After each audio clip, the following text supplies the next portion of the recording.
નમસ્કાર, GSTV news જોઈ રહ્યા છો આપ। હું છું માનસી। મહત્વપૂર્ણ સમાચારની સાથે શરૂઆત કરીએ તો સુરેન્દ્રનગરમાં સ્કૂલ વાનના ચાલકો પર પોલીસ વિભાગે લાલાંક કરી છે। સ્કૂલ વાનમાં પરમિશનથી વધુ વિદ્યાર્થીઓ બેસાડવા મામલે ચાલકો સામે કાર્યવાહી હાથ ધરવામાં આવી છે। નિયમથી વધુ વિદ્યાર્થીઓને સ્કૂલ વાનમાં બેસાડવા મામલે પોલીસ ચાલકો સામે કાર્યવાહી કરીને તેમની વાન જપ્ત કરી હતી। સ્કૂલ વેનની અંદર સંખ્યા કરતાં વધુ વિદ્યાર્થીઓને ભરવામાં આવે છે તેવી ફરિયાદ પોલીસ વિભાગને મળી હતી, જેના પગલે તાત્કાલિક પોલીસ વિભાગ સફાળું જાગીને ચેકિંગ કામગીરી હાથ ધરી હતી।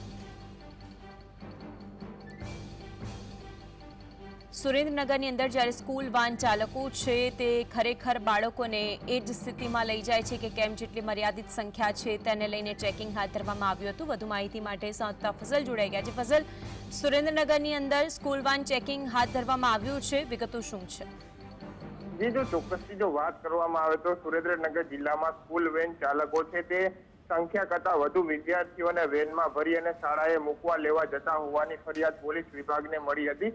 આ જ સંદર્ભે આજે વહેલી સવારથી પોલીસ વિભાગ દ્વારા કાર્યવાહી કરવામાં આવી રહી છે। જે સ્કૂલ વેન ચાલકો છે તેમની સામે લાલાંક કરવામાં આવી રહી છે। ખાસ કરીને સુરેન્દ્રનગર શહેરના વિવિધ વિસ્તારોમાં જ્યાં શાળાઓ અને જ્યાં પ્રાઇમરી સ્કૂલો આવેલી છે ત્યાં પોલીસની ટીમો ગોઠવી દેવામાં આવી છે અને ત્યાં ચેકિંગ કામગીરી હાથ ધરવામાં આવી રહી છે। પરમિશનથી વધુ વિદ્યાર્થીઓને બેસાડવા મામલે સ્કૂલ વેન ચાલકો ઉપર કાર્યવાહી હાથ ધરવામાં આવી રહી છે। ગુના દાખલ કરી અને સઘન ચેકિંગ કામગીરી હાથ ધરવામાં આવી છે।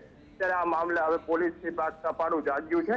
સુરેન્દ્રનગર શહેરમાં અનેક એવા રોડ રસ્તાઓ અને ખાસ કરીને પ્રાથમિક શાળાઓ આવેલી છે ત્યાં ઓવરલોડ જે સ્કૂલ વેન દોડતી હોય છે અને વિદ્યાર્થીઓના જીવ જોખમમાં મૂકતા હોય છે તેવા વિડીયો સોશિયલ મીડિયા ઉપર વાયરલ થયા બાદ પોલીસ વિભાગ દ્વારા જે આ સ્કૂલ વેન ચાલકો છે તેમની સામે લાલાંક કરી અને કાર્યવાહી હાથ ધરવામાં આવી રહી છે। જી ફઝલ, આપ જોડાયા અને વિગતો જણાવી તે બદલ આપનો આભાર।